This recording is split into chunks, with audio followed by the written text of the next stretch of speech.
अस्सलाम वालेकुम, मेरा नाम है doctor Afira Kaleem and I am from dental academy. आज जो चैप्टर हम शुरू करने लगे हैं वो है इंट्रोडक्शन टू सिल्वर अमेलगम। काफ़ी ज़्यादा इंपॉर्टेंट चैप्टर है। दो मेन चैप्टर्स ही होते हैं हमारे अमेलगम के और कॉम्पोजिट के, उनमें से ये एक चैप्टर है हमारी ऑपरेटिव डेंटिस्ट्री का। जौन सी भी आपकी बुक है मैं आपको एडवाइस करूँगी इसको सामने रखते हुए इस चैप्टर को पढ़ें, ताकि आप साथ साथ अपनी बुक के ऊपर भी सारी मार्किंग करते चले जाएँ। सबसे पहले आ जाता है हमारे पास सिल्वर अमेलगम का इंट्रोडक्शन। अमेलगम जो है वो मेनली जो वर्ड निकला है ना, वो एक तरीके के मिक्सचर का को हम अमेलगम कहते होते हैं।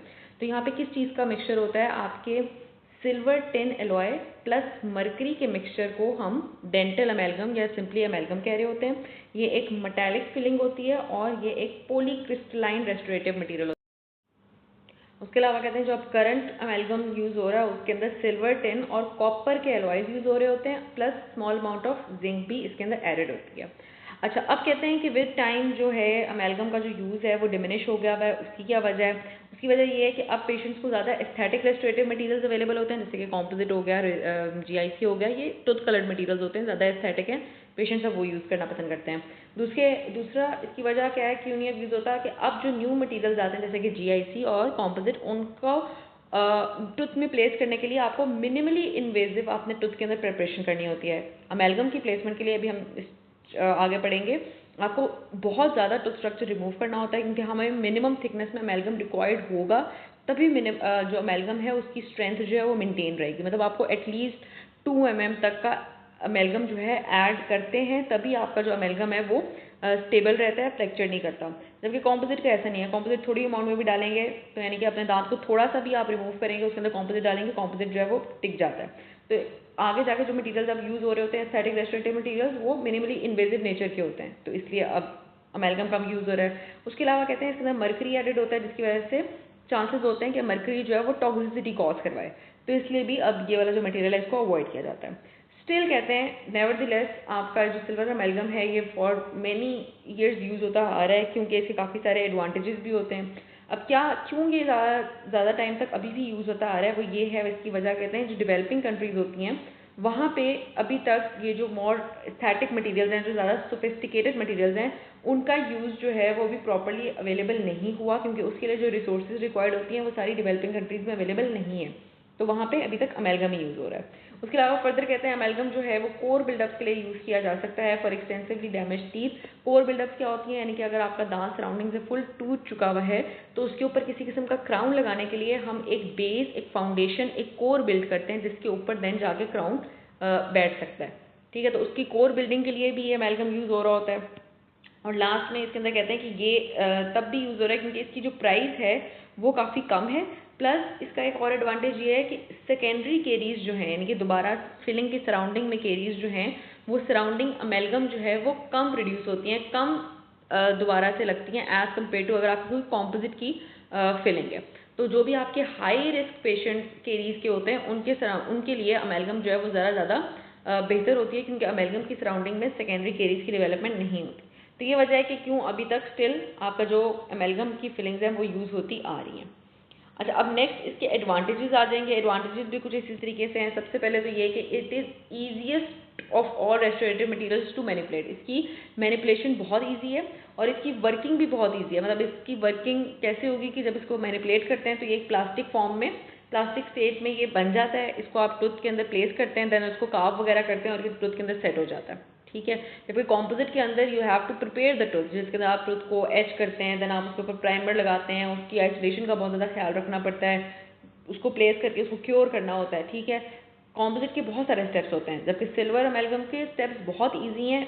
ईजीली ये रेस्टोरेटिव मटीरियल जो है वो अप्लाई हो जाता है। तो सबसे पहला इसका एडवांटेज ओवर कॉम्पोजिट ये आ जाता है। दूसरा, ये इसकी एक्सीलेंट फिजिकल प्रॉपर्टीज़ है। सबसे बेहतर स्ट्रेंथ जो है अभी तक वैसे कॉम्पोजिट की ही अमेलगम की ही डिस्कवर की गई है, तो इसलिए ये बहुत लॉन्ग टर्म होता है, इसकी बहुत स्ट्रॉन्ग होता है, इसकी फिजिकल प्रॉपर्टीज़ बड़ी ही बेहतर होती हैं। अच्छा, उसके अलावा थर्ड इसका एडवांटेज ये है कि एक तो इसकी बेसिक स्ट्रेंथ बहुत अच्छी है। उसके अलावा कहते हैं कि रैपिडली सिंगल अपॉइंटमेंट में आपकी कैविटी के अंदर प्लेस किया जा सकता है वही, यानी कि इसकी जो इतना टेक्निक सेंसिटिव नहीं है। यहाँ पे जो लफ्ज़ यूज़ होना चाहिए, it is not that much of technique sensitive, जबकि कॉम्पोजिट जो होता है वो बहुत टेक्निक सेंसिटिव होता है, यानी कि उसके अंदर वही सारे स्टेप्स वगैरह फॉलो करने होते हैं। फर्दर इसका एडवांटेज ये है कि ये बहुत लेस एक्सपेंसिव है एज़ कम्पेयर टू कॉम्पोजिट। इसकी जो प्राइस होती है वो बहुत कम होती है। फोर्थ इसका एडवांटेज ये है, कहते हैं ये कैविटी के साथ ना एक बहुत ही अच्छी सी सील प्रिपेयर कर लेता है। अब कॉम्पोजिट में क्या होता है, कॉम्पोजिट को आप कैविटी में डालते हैं तो वो ज़रा सा श्रिंक होता है, पॉलीमराइजेशन श्रिंकेज होती है, सराउंडिंग से गैप क्रिएट हो जाता है मार्जिन से। इसका बिल्कुल ऑपोजिट है। इसका ये है कि विद टाइम ये क्या करता है, कैविटी के साथ एक ऐसी सील क्रिएट कर लेता है कि कैविटी के अंदर सेकेंडरी कैरीज होने के चांस ही नहीं बचता है। वो सील कैसे क्रिएट होती है, कहते हैं ये जो अमेलगम का प्रोडक्ट होता है, हमें पता है मेटल्स हैं, उसके अंदर कुछ बनते हैं कोरोजन प्रोडक्ट्स। ये जो कुछ थोड़े बहुत कोरोजन प्रोडक्ट्स बनते हैं ना, ये जब आपकी मार्जिन पे बनेंगे फिलिंग मटेरियल के, तो जब ये मार्जिन पे बनते हैं तो ये क्या कर देते हैं, आपकी मार्जिन को और टुथ सरफेस के दरमियान में एक सील क्रिएट कर देते हैं, जिसकी वजह से वहाँ पे मार्जिनल लीकेज होने के और सेकेंडरी कैरीज होने के चांसेस खत्म हो जाते हैं।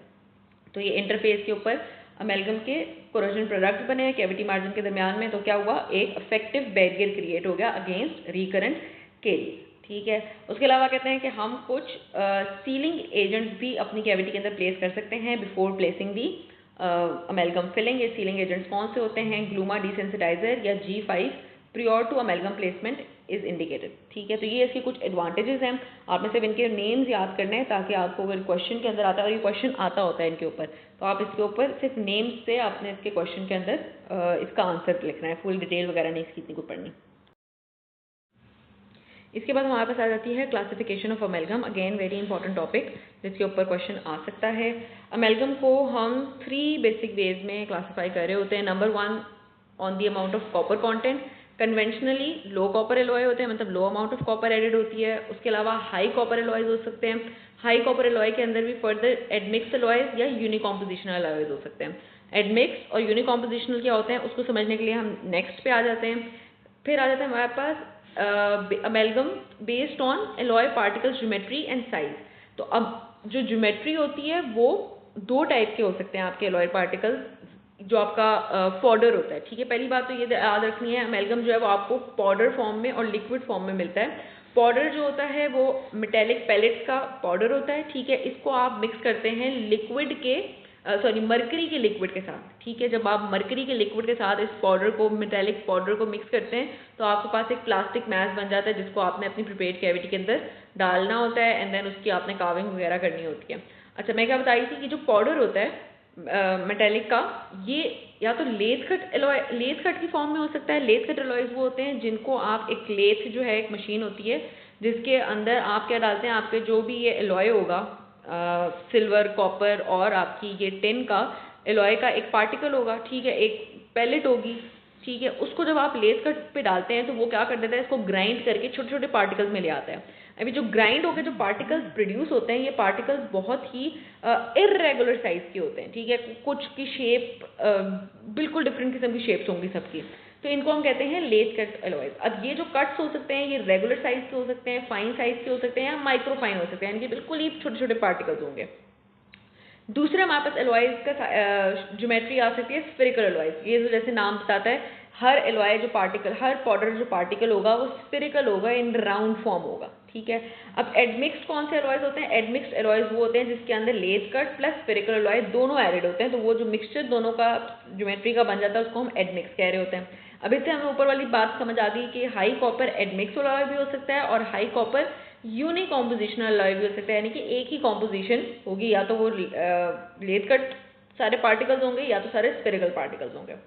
थर्ड हमारे पास क्लासिफिकेशन आ जाती है based on zinc content. Zinc containing alloys हो सकते हैं और जिंक फ्री एलॉयज हो सकते हैं। ठीक है। न्यू अमेलगम्स जो है वो हम जरा नीचे जाके देख लेंगे अभी। अच्छा, अब हमने इस क्लासिफिकेशन को जरा डिटेल में पढ़ना है। Based on copper content, low copper content वाले जो एलॉयज होते हैं उसके अंदर कितनी कॉपर प्रेजेंट होती है, कहते हैं 2 to 5% उसके अंदर कॉपर प्रेजेंट होती है। इसमें अगर हम नीचे देखें तो जो टोटल कौन कौन से मटेरियल्स प्रेजेंट होते हैं आपके अमेलगम के अंदर, सिल्वर है, टिन है, कॉपर है और जिंक एडेड है इन जिंक कंटेनिंग एलॉयज। तो ये आपका पाउडर होता है और उसको आप किसके साथ मिक्स करते हैं, मरकरी के लिक्विड के साथ। तो सबसे ज़्यादा कंटेंट किस चीज़ का प्रेजेंट होता है, सिल्वर का। ठीक है। इसीलिए इसको हम सिल्वर फिलिंग भी कह रहे होते हैं। उसके बाद हमारे पास टिन और कॉपर आ जाते हैं। अब जो हमारे लो कॉपर एलॉयज हैं उनके अंदर 4% कॉपर एंड 25% टिन है। अब जो हाई कॉपर अमेलगम्स आ जाते हैं, जैसे कि नीचे ही आ जाओ बिल्कुल, तो यहाँ पे क्या हो जाता है, यहाँ पे 16% टिन और 13% कॉपर हो जाता है। बाकी सिल्वर की और जिंक की कॉम्पोजिशन उतनी ही रहती है। तो ये बस टिन और कॉपर की जो है ना यहाँ पे जरा सी कॉम्पोजिशन आपने याद करनी है, तो बाकी तो वही रह रही होंगी। अच्छा, अब हाई कॉपर अमेलगम्स जो होते हैं इनमें एक तो बात पता लग गई कि इसमें जो कॉपर कंटेंट होता है वो 12 to 13% के दरमियान में होता है। अच्छा, उसके अलावा कहते हैं कि जब भी जो कॉपर कंटेंट है वो 12% से जब बढ़ जाता है आपके अमेलगम के अंदर टोटल, तो क्या होता है, आपकी फॉर्मेशन ऑफ गामा 2 फेज जो है वो सप्रेस हो जाती है। अब ये गामा 2 फेज क्या चीज़ है, ये अभी थोड़ी सी नीचे जाएंगे तो हमारी डिटेल में आ जाएगी। बस बात याद करने की इसके अंदर ये है कि जब भी हाई कॉपर एलॉयज होंगे तो अल्टीमेटली जो प्रोडक्ट्स आपके बनेंगे विद द रिएक्शन, उसके अंदर गामा 2 फेज की प्रोडक्शन जो है वो कम हो जाती है। ठीक है, गामा 2 फेज क्या है, क्या करता है, वो भी ज़रा सा नीचे जाके ज़्यादा डिटेल में आएगा, तभी हम देखते हैं। अच्छा, उसके अलावा कहते हैं कि जो हाई कॉपर अमेलगम्स होते हैं इसके अंदर जो पार्टिकल्स हो सकते हैं वो लेथ कट भी हो सकते हैं, स्फेरिकल भी हो सकते हैं। और कहते हैं ये जो हाई कॉपर अमेलगम्स होते हैं इनके अंदर कोरोजन रेजिस्टेंस होती है, मतलब ये जो हैं ये ज़्यादा जल्दी करोड नहीं करते होते, इसीलिए क्योंकि जो कोरोजन प्रोडक्ट होता है वो गामा 2 फेज ही होता है। जो गामा 2 प्रोडक्ट बनता है वही आपके अमेलगम फिलिंग की करोजन करवा रहा होता है। तो जब गामा 2 फेज ही कम बनेगा तो आपके ये जो प्रोडक्ट बनता है इसकी कोरोजन कम होगी। जब इसकी कोरोजन कम होगी तो इसकी जो लॉन्गिटिविटी होती है इस वाले अमेलगम की वो बढ़ जाती है। ठीक है, स्टिल कहते हैं इनफ करोजन हो जाती है, मतलब वैसे जो टोटल करोजन होनी होती है वो कम हो जाती है, लेकिन इतनी करोजन जरूर हो जाती है कि आपकी एक सक्सेसफुल सील क्रिएट हो सके रेस्टोरेशन की। जौन सी सील अभी हमने ऊपर पढ़ी थी कि आपकी कैविटी मार्जिन और अमेलगम फिलिंग के दरमियान में एक सील क्रिएट हो जाएगी, जिसकी वजह से सेकेंडरी केरीज या रिकरेंट केरीज के चांसेस जो है वो रिड्यूस हो जाते हैं। ठीक है, लेकिन ओवरऑल करोजन जो कि आपकी कैविटी को पोरस बना रही हो, ओवरऑल करोजन जो कि आपकी कैविटी को वीक कर रही हो, वो करोजन जो है वो इसके अंदर रिड्यूस्ड हो जाती है। अच्छा, अब नेक्स्ट देखें तो कहते हैं high copper admixed alloys plus high copper unicomposition alloys दोनों इसके अंदर मिल सकते हैं आपको। जो एडमिक्स्ड अलॉयज होते हैं उसका फायदा ये होता है कि इसके अंदर आपको कोरोजन रेजिस्टेंस मिलेगी अगेन, क्योंकि हाई कॉपर वाला है। उसके अलावा कहते हैं कि आपको lathe cut plus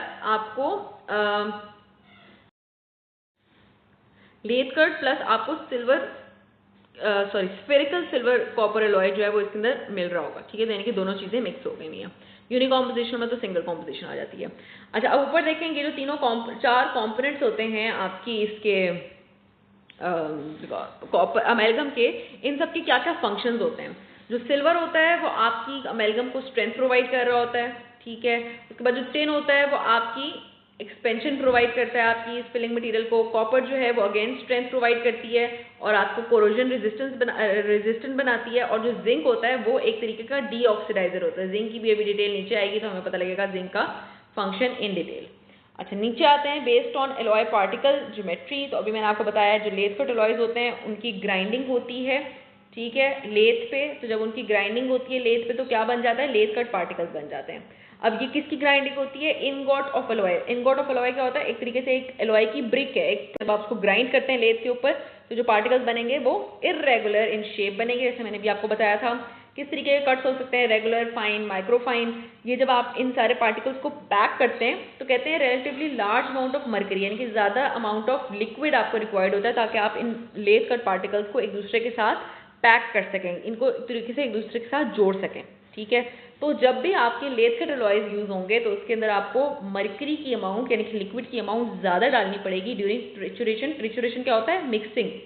during mixing procedure आपको ज़्यादा मर्करी डालना पड़ेगा ताकि आपका ये जो लेथ कट एलॉयज हैं ये एक प्लास्टिक मटीरियल, एक मतलब प्लास्टिक से मुराद है एक फॉर्म, इस फॉर्म में बन सकें कि उसको आप कैविटी के अंदर प्लेस कर सकें। ठीक है, देन कहते हैं जब आप उसको प्लेस कर देते हैं, करने से पहले, अच्छा प्लेस करने से पहले कहते हैं आपने अपनी ये जो भी आपका पाउडर प्लास्टिक मिक्स बना होगा उसको आपने एक क्लॉथ के अंदर स्क्वीज करना होता है। आप उसको किसी क्लॉथ के अंदर करके स्क्वीज करते हैं, उससे क्या होता है जो भी एक्सेस मर्करी डला होता है इन लेथ कट पार्टिकल्स को कंबाइन करने के लिए, वो सारा एक्सेस मर्करी जो है वो उस स्क्वीजिंग ऑफ क्लॉथ से क्या होता है, निकल आता है। ठीक है, जैसे कोई भी आप कपड़ा स्क्वीज करते हैं, जो भी एक्स्ट्रा लिक्विड होता है वो उससे निकल जाता है, वैसे ही जब आप इस अमेलगम की फिलिंग को कैविटी के अंदर प्लेस करने से पहले उसको ज़रा सा स्क्वीज करेंगे तो जो भी एक्स्ट्रा मर्करी होगा, एक्स्ट्रा लिक्विड पार्ट होगा वो निकल आएगा। ठीक है, क्योंकि हम ज़्यादा मर्करी डाल रहे थे इन लेथ कट पार्टिकल्स को मिक्स करने के लिए। फिर आ जाते हैं हमारे पास स्फेरिकल एलॉय पार्टिकल्स। अब जो स्फेरिकल एलॉय पार्टिकल्स होते हैं ये ज़्यादा इजीली एक दूसरे के साथ कंडेंस हो जाते हैं, ज़्यादा इजीली एक दूसरे के साथ मिक्स हो जाते हैं। इसकी कहते हैं फ्लूइडिटी भी जो है वो एक दूसरे के साथ ज़्यादा होती है, लीस्ट रेजिस्टेंस होते हैं, ये रेजिस्टेंट होते हैं ये पार्टिकल्स आपस में, और ये इजीली एक दूसरे के साथ अच्छे से स्लाइड कर जाते हैं। इसके अंदर कहते हैं आपको मरकरी पोर्शन भी कम डालना पड़ता है, लेस देन 50% बाय वेट आप मरकरी डालते हैं तो ही इसकी इजीली मिक्सिंग हो जाती है। क्योंकि ये पार्टिकल्स एक दूसरे के साथ अच्छे से बॉन्ड कर रहे होते हैं, क्योंकि ये सारे सर्कुलर हैं। अब ये नीचे पिक्चर में उन्होंने दिखाया हुआ है, वी कैन सी कि जो ए में सारी फिगर्स हैं ये किसकी हैं, ये आपके लेथ कट पार्टिकल्स की हैं, इररेगुलर इन शेप हैं, इनकी आपस में बॉन्डिंग थोड़ी सी डिफिकल्ट है कि H to H ये मिल नहीं पा रहे, तो ज़्यादा मरकरी डालेंगे तो ये एक दूसरे के साथ मिक्स हो पाएंगे।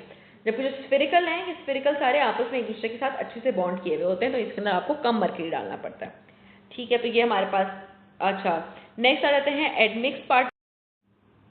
अच्छा, इसमें बताते हैं कि जो आपके एडमिक्स्ड एलॉय पार्टिकल्स होते हैं उसके अंदर आपने स्मॉल स्फीयर्स ऐड किए हुए होते हैं अपनी किस फिलिंग के अंदर, जो आपके लेथ कट वाले पार्टिकल्स हैं उसके अंदर। अब ये हमने ये तो पढ़ लिया कि लेथ कट वाले पार्टिकल्स किस तरीके से बन रहे थे, कि इन गॉट ऑफ एलॉय को हमने ग्राइंडिंग की लेथ के ऊपर तो वो बने। अब जो स्फेरिकल पार्टिकल्स है ये किस तरीके से बनते हैं कि जो भी आपका लिक्विड एलॉय पार्टिकल होता है, यानी कि जो एलॉयज को अगर हम मेल्ट कर दें अपने, ठीक है, उसको हम लिक्विड फॉर्म में ले जाएं, और जब उन लिक्विड फॉर्म के एलॉयज को हम वेपराइज करवाएं, ठीक है, जिसको हम एटमाइजिंग भी कह रहे हैं, तो यानी कि जब आपने हीट किया अपने इस एलॉय को, उसको लिक्विड फॉर्म में लेके गए और जब उसको आपने वेपराइज कराया तो क्या बनते हैं, उस एलॉय के स्मॉल स्फेयर्स बन जाते हैं। ठीक है, स्फेरिकल फॉर्म में वो एलॉय आपको मिल जाएगा। तो उन स्फेयर्स को जब हम ऐड करते हैं अपने किसके अंदर, इन लेथ कट वाले पार्टिकल्स के अंदर, तो क्या बन जाता है, एक एडमिक्स बन जाता है। अब ये जो एडमिक्स्ड एलॉय पार्टिकल्स होते हैं इनका क्या एडवांटेज है, इसके अंदर बोथ लेथ कट और स्फेरिकल एलॉयज के आपको एडवांटेज मिल सकता है। अब चूंकि ये इररेगुलर शेप सारे पार्टिकल्स आपस में जब मिल जाएंगे तो क्या होगा, आप इसकी बेहतर तरीके से कंडेंसेशन कर सकते हैं, यानी कि जब आप अपने फिलिंग में कैविटी के अंदर अपने अमेलगम को प्लेस कर देते हैं तो हमारा एक इंस्ट्रूमेंट होता है कंडेंसर, ठीक है, उससे हम अपने इस अमेलगम को ऊपर से कंडेंस करते होते हैं, उसके ऊपर एक प्रेशर डालते होते हैं। तो जितना अच्छा ज़्यादा कंडेंसेशन प्रेशर डलता है आपकी अमेलगम फिलिंग के ऊपर, उतनी अच्छी उसकी स्ट्रेंथ अल्टीमेटली बनती है। ठीक है, और कहते हैं ये जो कंडेंसेशन प्रेशर आप डालते हैं ये क्या करती है, जो सराउंडिंग में मैट्रिक्स सप्लाई हुआ होता है। मैट्रिक्स बैंड क्या होता है, अगर आपकी एक साइड नहीं है, आपकी वॉल नहीं है कोई प्रॉक्सिमली जिसको आपने फिल करना है, तो आप दांत की सराउंडिंग में एक मैट्रिक्स बैंड लगा देते हैं। ठीक है, वो क्या करता है, मैट्रिक्स बैंड का दो काम होते हैं। एक तो उसका काम ये है कि साइड वाली जो टूथ है उसके ऊपर आपका फिलिंग मटेरियल नहीं अटैच होगा। दूसरा इसका काम ये होता है कि ये आपके जो कॉन्टैक्ट पॉइंट है उसको डेवलप कराता है, आपकी जो प्रॉक्सिमल सर्फेस होती है उसको ये मैट्रिक्स बैंड बिल्ड करवाता है। तो जब आप अच्छे से कंडेंसेशन का प्रेशर डालेंगे अपनी फिलिंग के ऊपर, तो ये जो मैट्रिक्स बैंड होगा ये इतना डिस्प्लेस हो जाएगा कि आपके प्रॉपर प्रॉक्सिमल कॉन्टैक्ट्स जो हैं वो डेवलप हो सकेंगे। अच्छा, उसके अलावा कहते हैं ये जो एलॉयज होते हैं इनकी जो स्ट्रेंथ है, कंप्रेसिव स्ट्रेंथ, वो विद टाइम बिल्ड होती है। तो कहते हैं जो 24 आवर्स पे जो इस अमेलगम की फिलिंग की जो स्ट्रेंथ होगी वो ज़्यादा होगी एज कम्पेयर टू कि जो आपकी स्ट्रेंथ 1 आवर पे होती है अपनी इस फिलिंग की। नेक्स्ट आ जाता है based on content of zinc content. ठीक है, जब भी जिंक प्रेजेंट होगा तो जिंक क्या कराता है, कहते हैं आपकी जितने भी एलॉय पार्टिकल्स बनने होते हैं उनकी ऑक्सीडेशन को सप्रेस करवाता है। क्यों, क्योंकि जब भी ये वाला जो अमेलगम का जो प्रोसीजर है, जो अमेलगम की जो मिक्सिंग है जब होती है तो कुछ प्रोडक्ट्स बनते हैं, वो कौन से बनते हैं खैर अभी हम नीचे देखते हैं। उसके साथ साथ ना ऑक्सीजन भी बनती होती है। वो जो ऑक्सीजन होती है वो क्या करती होती है कि जो भी आपके एलॉय पार्टिकल्स हैं उनको ऑक्सीडाइज करवा देती है। तो वो उनको ऑक्सीडाइज ना करवाए इसलिए हम जिंक ऐड करते हैं, ताकि वो जो जिंक होगा वो उस ऑक्सीजन को कंज्यूम करेगा और क्या बना लेगा, जिंक ऑक्साइड की एक फिल्म बनवा लेगा जो कि आपके एलॉय पार्टिकल्स के ऊपर एक कवरिंग सरफेस आ जाएगी। ठीक है, अब ये जिंक ऑक्साइड क्या कर रहा होता है, सिंपल इसका काम सिर्फ इतना सा है कि जो भी ऑक्साइड बनना था और जिस ऑक्साइड ने बाकी सारे पार्टिकल्स की, बाकी सारे प्रोडक्ट्स की ऑक्सीडेशन करवानी थी, उस ऑक्सीडेशन को ये रोकता है और खुद ऑक्सीडाइज हो जाता है। ठीक है, इसका काम सिर्फ इतना है कि उस ऑक्सीजन को यूज करके खुद ऑक्साइड बन जाए। कितना हम जिंक डालते हैं, कहते हैं सिर्फ 1% का हम जिंक डालते हैं। ठीक है, ताकि क्या हो जाए, कोई भी रेजिडुअल आपके ऑक्साइड ना बने। और ये कहते हैं जो ये रेजिडुअल जिंक बनता है ना, इसका बस एक नुकसान है, उसका बस ख्याल रखना है। कहते हैं ये जो रेजिडुअल जिंक ऑक्साइड, एक तो जिंक ऑक्साइड बन गया, कहते हैं जो भी रेजिडुअल जिंक बचता है ना उसको आपने मॉइस्चर कॉन्टेमिनेशन से बचाना है, यानी कि किसी किस्म के सलाइवा के साथ, किसी किस्म के भी मॉइस्चर के साथ रेजिडुअल जिंक, यानी कि जो भी एक्स्ट्रा जिंक बच गया है वो कॉन्टैक्ट में ना आए।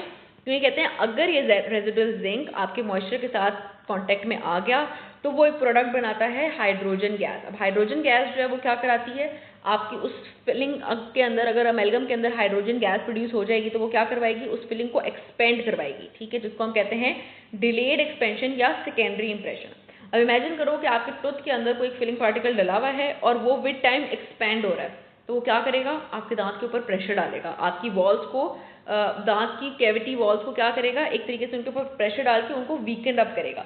तो बस इस बात का ख्याल रखना है कि जब भी जिंक वाला आप अमेलगम यूज़ कर रहे हैं तो मॉइस्चर जो है वो आपकी कैविटी में ना आए, क्योंकि अगर मॉइस्चर आया तो हाइड्रोजन गैस बनेगी, हाइड्रोजन गैस फिर एक्सपेंड होगी और उसको हम सेकेंडरी एक्सपेंशन कहते हैं। ये इंपॉर्टेंट था, इसके ऊपर क्वेश्चन आता है सेकेंडरी एक्सपेंशन के ऊपर। जिंक फ्री अलॉयज जो है कहते हैं तब यूज़ करना है जब आपकी आइसोलेशन डिफिकल्ट है और आप प्रॉपर आइसोलेशन नहीं कर सकते, तो जिंक फ्री अलॉयज यूज़ करें ताकि सेकेंडरी एक्सपेंशन ना हो।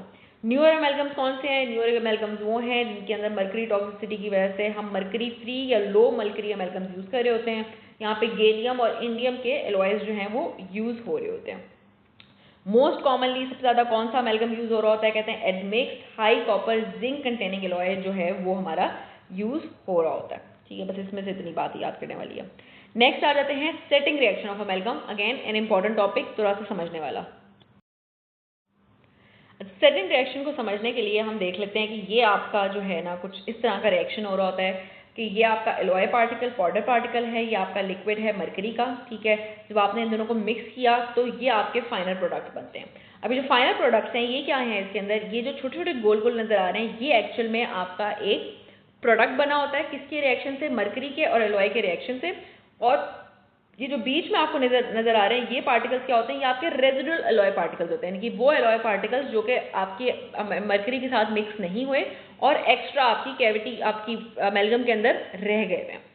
अच्छा, अब जो हमारी सारी की सारी स्ट्रेंथ और सारी की सारी प्रॉपर्टीज जो है ना हमारी किसी भी इस अमेलगम फिलिंग की, वो इन रेजिडुअल एलॉयज पे डिपेंड कर रही होती हैं, ठीक है। यानी कि जितने ज़्यादा रेजिडुअल एलॉयज बचेंगे उतनी अच्छी स्ट्रेंथ होगी आपकी फिलिंग मटेरियल की, ठीक है। यहाँ पे भी यही कहते हैं जो भी आपके रेजिडुअल एलॉय पार्टिकल्स हैं वो फिजिकल, केमिकल और मैकेनिकल प्रॉपर्टीज कंटेन करते होते हैं, और जितने ज़्यादा ये बनेंगे उतनी अच्छी आपकी प्रॉपर्टीज़ होंगी आपकी फिलिंग मटेरियल की। तो हमें कोशिश ये करनी चाहिए कि आपकी जो मैट्रिक्स है वो जितना मिनिमम बन सकता है उतना मिनिमम आपका मैट्रिक्स बने। मैट्रिक्स क्या है, मैट्रिक्स ये सारा प्रोडक्ट है जो कि रिएक्शन से बना है, मरकरी के साथ रिएक्शन से जो प्रोडक्ट बनता है उसको हम मैट्रिक्स कह रहे हैं, क्योंकि उस सारे मैट्रिक्स के अंदर ये रेजिडुअल एलॉय पार्टिकल्स जो हैं एम्बेड हुए हैं। तो हमें कोशिश ये करनी होती है कि ये जो मैट्रिक्स कंपाउंड्स हैं ये कम बने और रेजिडुअल एलॉयज जो हैं वो ज़्यादा रह जाएं, ठीक है। अब ये इसका बेसिक सेटिंग रिएक्शन आ जाता है, कहते हैं एलॉय पार्टिकल्स प्लस मरकरी जब कंबाइन होते हैं तो डेंटल अमेलगम प्लस आपके अनरिएक्टेड एलॉय पार्टिकल्स बनते हैं।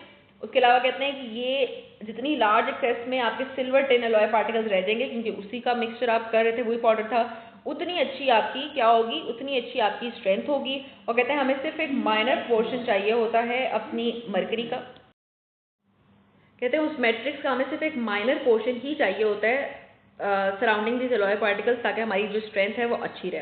कहते हैं जितनी भी ये अनरिएक्टेड पोर्शन होता है रेजिडुअल एलॉय पार्टिकल्स का वो आपके फाइनल स्ट्रक्चर ऑफ अमेलगम को रीइंफोर्स करता है। और ये जो सारे रिएक्शन प्रोडक्ट्स हैं इनकी ये जो है ये एक जो रिएक्शन प्रोडक्ट्स यानी कि जो मरकरी के साथ मिलकर एक प्रोडक्ट बन रहा होता है वो एक मैट्रिक्स बनाता है जो कि आपके इन रेजिडुअल एलॉय पार्टिकल्स को सराउंड कर रहा होता है, ठीक है। तो ये बेसिक एक ये अच्छे से बस पढ़ने वाला टेबल है सेटिंग रिएक्शन के अंदर। अच्छा, नेक्स्ट चीज़ हमें पता होनी चाहिए फेजेस ऑफ अमेलगम। ये अगेन एक इंपॉर्टेंट चीज़ आ जाती है। जो सिल्वर टिन फेज है यानी कि सिल्वर टिन को ही हमने मिक्स करना था किसके साथ, अपने मरकरी के साथ, इसको हम कहते हैं गैमा फेज। जो सिल्वर और मरकरी बनता है रिएक्शन प्रोडक्ट, ठीक है, जो कि आपका बाद में जाके प्रोडक्ट बनेगा, जब मरकरी के साथ आप सिल्वर को ऐड करते हैं तो ये रिएक्शन के अंदर बाद में जाके एक प्रोडक्ट बनता है, इसको हम कहते हैं गैमा 1 फेज। टिन और मरकरी का जो फेज बनता है, ठीक है, टिन और मरकरी, यहाँ से टिन आया और मरकरी जो है वो आपका लिक्विड पोर्शन था, जब वो वाला एक प्रोडक्ट बनता है इसको हम कहते हैं गैमा 2 फेज। उसके अलावा जब हम कॉपर ऐड कर देते हैं तो जो कॉपर और टिन के जो फेजेस बनते हैं वो दो बन सकते हैं। कॉपर एंड टिन जो है वो एप्सिलॉन फेज और ईटा फेज दोनों बना सकती है। ये इनकी जो कॉम्पोजिशंस हैं ये भी आपने अच्छे से याद करनी है जब हमने अपने ये रिएक्शन वगैरह लिखने हैं। अच्छा, अब नीचे आ जाए तो नीचे कहते हैं जब भी आपका लो कॉपर अमेलगम का जब रिएक्शन होगा तो उसके अंदर जो प्रोडक्ट्स बनते हैं ना, उसके अंदर प्रोडक्ट्स में आपके पास गैमा 1 फेज, गैमा 2 फेज और गैमा फेज, ये तीनों फेजेस आते हैं, ठीक है। अब इसके अंदर जो गैमा टू फेज आता है ना, ये सबसे खतरनाक होता है, क्योंकि गामा टू फेज जो है वो आपकी ज़्यादा करोजन करवाता है। उसके अलावा जो गामा टू फेज है वो आपकी एक तरीके से पोरस बना देता है आपकी फिलिंग को जब भी करोजन होती है। उसके अलावा गामा टू फेज के अंदर और भी मसला क्या होता है, कहते हैं ये जो गामा टू फेज होता है किस फॉर्म में बनता है, कहते हैं लॉन्ग थिन ब्लेड लाइक आपके ये प्रोडक्ट बनते हैं। ठीक है, गामा टू फेज क्या है, सिंपली आपकी किसको हम कह रहे हैं, टिन की और मरकरी की कॉम्बिनेशन को हमने गामा टू फेज, इस प्रोडक्ट का नाम जो है ना टिन और मरकरी का प्रोडक्ट जो है तो हम गामा टू कह रहे हैं। ठीक है, कहते हैं जो गामा टू फेज के जो प्रोडक्ट बनते हैं ना, ये क्या होते हैं, लॉन्ग थिन ब्लेड लाइक होते हैं, और ये थ्रू आउट द मैट्रिक्स, जो भी मैंने मैट्रिक्स दिखाया था, ये थ्रू आउट द मैट्रिक्स जो है ना पेनिट्रेट कर रहे होते हैं। ठीक है, तो अब इससे क्या होता है कि जब एक मटीरियल जो है वो through out the matrix penetrate कर रहा है, उससे ये होता है कि इंटरकनेक्टिंग कुछ कनेक्शंस बन जाते हैं, जिससे क्या होता है कि अगर कोई भी मसला सरफेस पे आ रहा है तो वो मसला अंदर तक इम्पेंड होगा, और चूंकि ये ब्लेड लाइक स्ट्रक्चर्स एक दूसरे के साथ इंटरकनेक्टेड होते हैं तो वो मसला जो है वो पूरी फिलिंग के अंदर फैल जाएगा, क्योंकि ये ब्लेड लाइक स्ट्रक्चर्स एक तो आपस में बिल्कुल मिले हुए हैं और दूसरा ये फुल फिलिंग के अंदर फैले हुए होंगे। ठीक है, तो एक गामा टू फेज के दो नुकसान आ गए, एक तो इस प्रोडक्ट ने ज़्यादा होना है, दूसरा क्या होता है कि ये थिन ब्लेड लाइक स्ट्रक्चर्स बनाते हैं, जो कि thin blade like structures throughout the filling interconnected होते हैं, और अगर कोई भी मसला किसी भी कैविटी के अंदर आता है, किसी भी एरिया के अंदर आता है, तो वो चूंकि ये एक कंटिन्यूस होते हैं पूरे मैट्रिक्स के अंदर, तो वो फुल एरिया में स्प्रेड हो जाता है।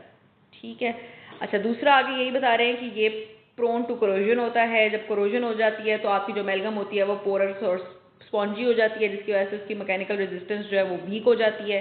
ठीक है, वही वाली बात को दोबारा रिपीट कर रहे हैं, कहते हैं कनेक्टिंग पाथ बनाता है ये ब्लेड लाइक आपकी जो ज्योमेट्री है, जिसकी वजह से आपकी जो फुल जो क्या कहते हैं प्रॉब्लम जो है वो आपकी फुल अमेलगम के अंदर फैल जाती है।